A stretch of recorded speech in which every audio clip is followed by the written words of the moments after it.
Okay guys, birthday ni Mama, wala akong ligo. Ay actually bukas pa yung birthday niya, pero mag-a-advance celebration kami ngayon. At hihingi ako ng pera kay Bobby na ibibigay kay Mama. Kano?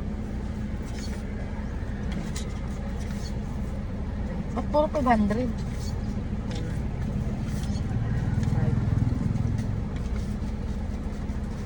Wow, tumataginting na 10K.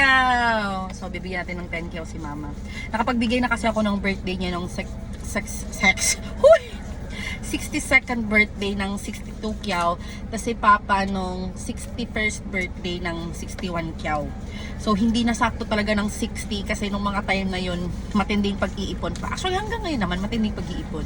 Pero of course, parents natin yan, ano lang naman yan, diba, kung kaya mo magbigay.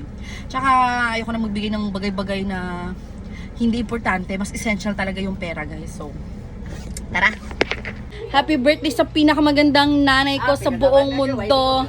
Pinakamabait at pinaka-hardworking. Maulan siya niya akong mahatag. Kuya wa oy, dawaton ko ni. Of course. 10 million yan. 10 million. I-deposit na ha?